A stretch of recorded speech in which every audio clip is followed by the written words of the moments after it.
Thoughts? Yeah, I just want to know what your mission is. Oh, well, God's mission, to glorify Him, to proclaim the gospel to people who hate Him, who need Jesus Christ. And as people on this campus, and actually pretty much every public campus needs, and even private campuses need it too. So, showing the bloody city her abominations. And as that sign on the other side talks about, babies are being murdered on this campus through pills. Sure. Mothers taking pills and murdering their children, flushing their children down the toilet into the sewer system, which is what this talks about. Do you get anywhere with these signs? Actually, yeah. You do? I agree. I got one left. I agree with got what one you're left. saying. I agree with your mission. Oh wait, no, I got one more left. Okay, it was hidden. I just wondered, like, with your signs, they're pretty graphic, so I didn't know, like, if students are actually willing to hear what you have to say, or they just regularly, yeah. they don't appreciate it and start screaming. Both, Yeah. all the above. Sure. Get the F off our campus, middle finger, show me their IQ, and they come and talk and hear me out. So I get all the above, and this draws people in to ask questions and talk, which is what I actually prefer that more than open air preaching, although I do both. But like open air preaching, you reach people like walking around.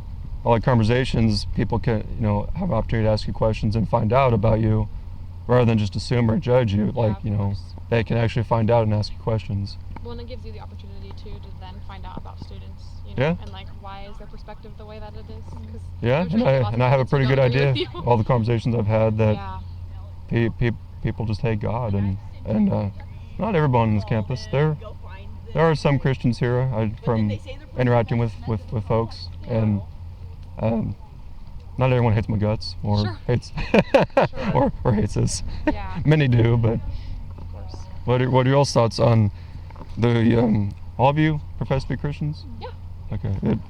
This one is primarily for Christians, churchgoers. Dear American Church is Holocaust. Yeah. You know what most professing Christians in America do about this? Nothing. Right. Absolutely nothing. Yeah. Zilch. You know why? Because it's uncomfortable. Well, that's a big reason. Uncomfortable, and I'd say it's because they're not born again. That because Jesus said to love your neighbor as yourself. Yep.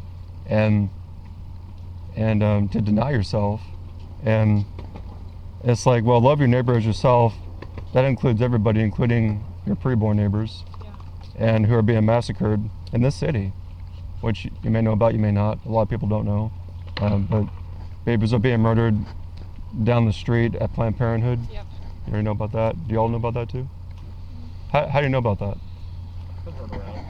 What is her name? Oh my goodness. I cannot think of her name. She goes to college campuses and actively speaks against Planned Parenthood. You know what I'm talking about? I have an idea. Hair, I have a good idea. I want to say her name's Christina, but that might be wrong. Abby Johnson or Lila Rose. Oh, Lila Rose, I listened to her. I think that she has a good mission.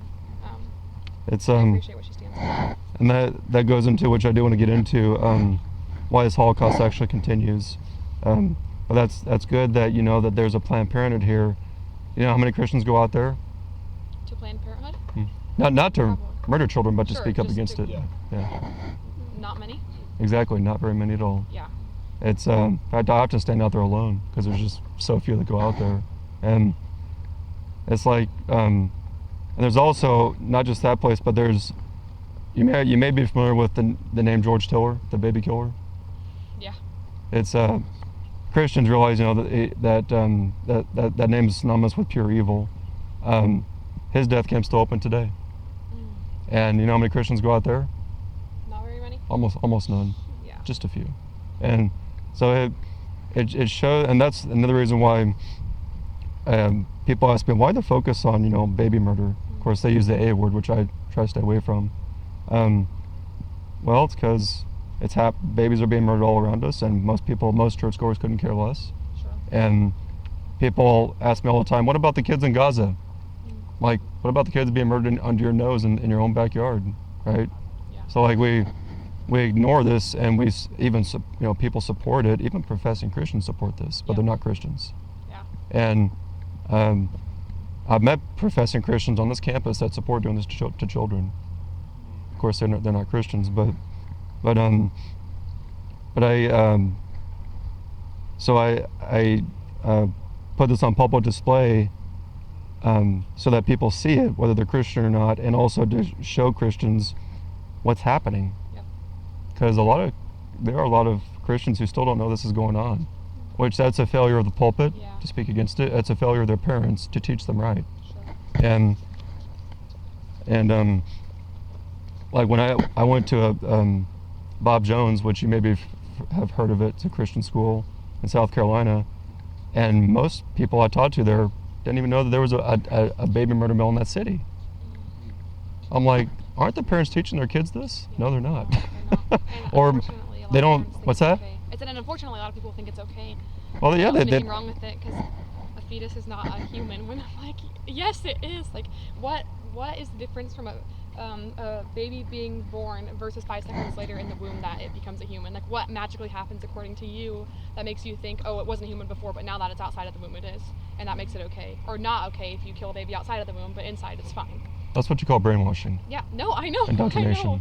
Yeah. Just like in Nazi Germany, just like in chattel slavery. Yep. That's all. It's just you brainwash people enough. You tell them lies enough, they're going to believe it, no matter how stupid it is, how much nonsense it is, how antithetical to common sense it is. Yep. And I know because I dealt with it for years. Yeah. My question is, how can Christians who say they believe this is murder do nothing about it? Sure. That's my question. It's like you say you believe this is murder, but you do nothing about it, and you even think that this is doing too extreme or going too far. It's like, if anything, this isn't going far enough. Yeah. No. And so that's my question to those people that say they believe it's murder. I'm like, then what are you doing about it? Yep. Like, not dropping money in a baby bottle or even going to March for Life. No, what are you actually doing about it, meaningful and serious in your daily life to stop this? And because we live in a Holocaust, and most churchgoers, they think just having an opinion and not doing anything about it with that opinion is enough. It's like, if you're not doing anything, yeah, I can see that's that. why it continues 54 years now, going on in this coming January. And this right here,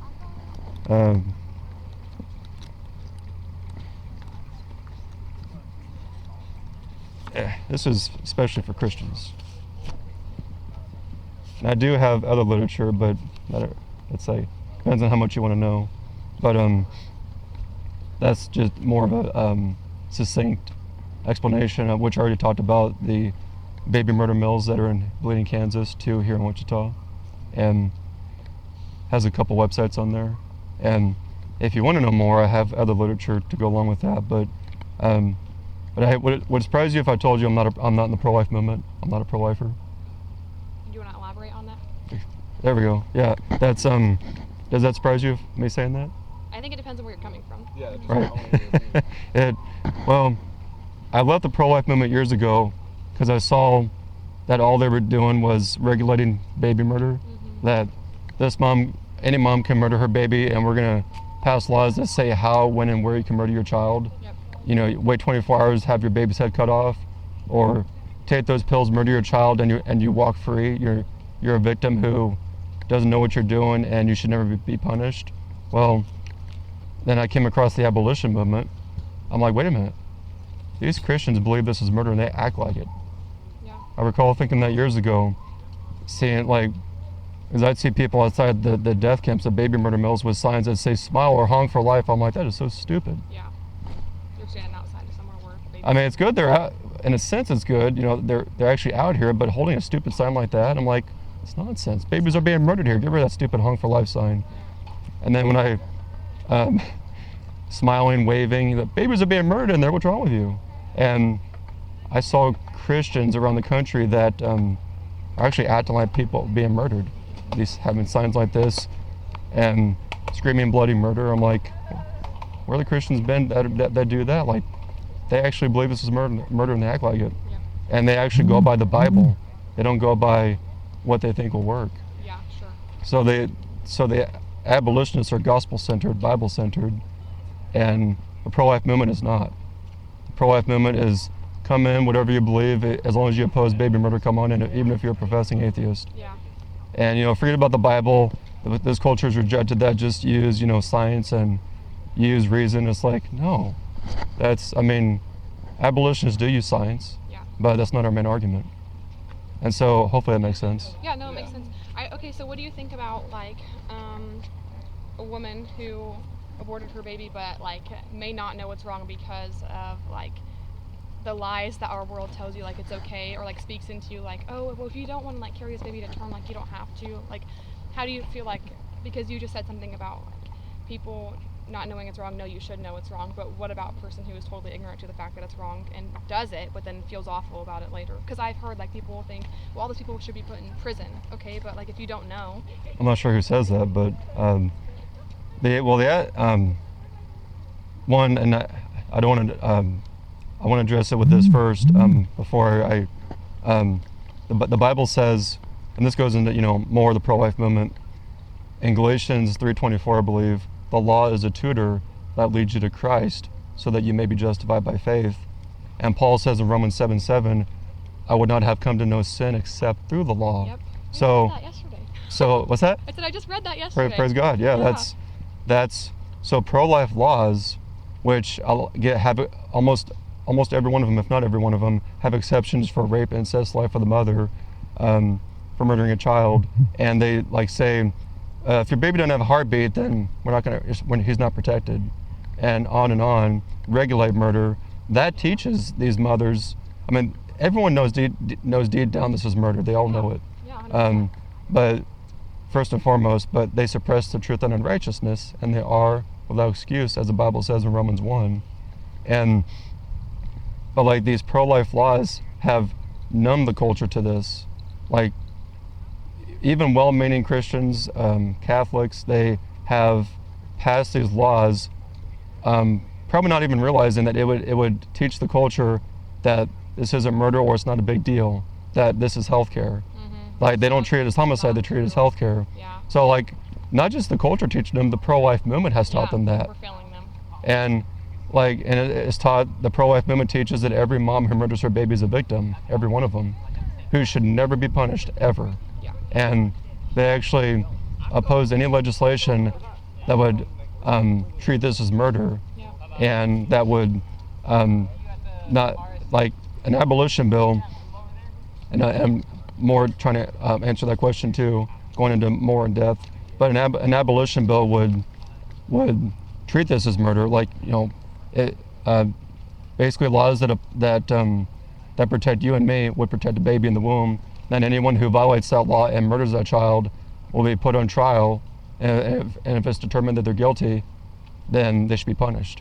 The Bible calls for the death penalty for someone who murders another human being. Sure. With malice aforethought, that's murder. You pre-plan it and you have hatred for that person in your heart. And so, like, abolitionists don't call for punishment or the death penalty for right now for like all the moms who murder their babies, because the law doesn't recognize it like as a crime that's punishable. Our laws do recognize that these are human beings. They don't recognize it. They're not enforced. Sure. They give exceptions for moms. Yep. Like Kansas law actually gives an exception. If the mom murders her baby, then she's free. She walks free. Yeah. And so once it's criminalized, then anyone who does it, mom, boyfriend, husband, but primarily it's the mom, especially because the pills. Yeah. Mothers take pills on this campus. Mm-hmm. They take pills in the dorms and murder their babies, flush them down the toilet. A righteous bill and equal justice, equal protection bill would hold her accountable. Yeah. Of course, you have to have the evidence to prove that person's guilty, right? Sure. But the pro-life movement opposes all of that. The pro-life movement says, no, every mom's a victim. Doesn't matter who. Doesn't matter if she films herself doing it, goes to the police department, in front of the police chief, takes the pill, and boasts about it. He wouldn't be able to do anything. Right. And the pro-life movement says she should be able to murder all the babies she wants and walk free. I'm not saying they say that directly, Yep. but that's basically, well, she's a victim, too dumb to know what she's doing. She's been lied to, brainwashed. Well, your own laws have lied to her, Yeah. but she still knows.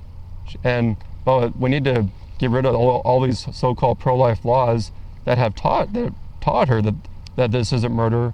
Again, when I'm saying that it teaches them, I'm not saying that they don't know. They know deep down, but our laws have pro-life laws, so-called, The system has failed them.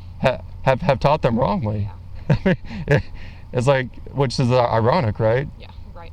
It's like the pro-life movement is actually, and I hope explaining that makes this make more sense, that the pro-life movement is actually the reason this Holocaust continues. I hope that makes sense now in light of what I just said with... It makes sense to me how you get there. I do think, yeah, I think that we have similar opinions on the fact that it's wrong, but I do also see, like, where there are people who are in the pro-life movement that are also speaking out against, like, some of the things that they say, and so maybe that... Well, what's that? Under, like, against? Like, I cannot remember her name. Is it Christina Hawkins or something? Kristen Hawkins, Kristen President of Students for Life of America. Yeah. Does she not fall under the pro-life?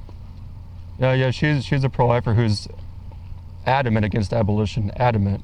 She believes strongly that all moms are victims who murder their babies in the womb, and she's fervently anti-abolition.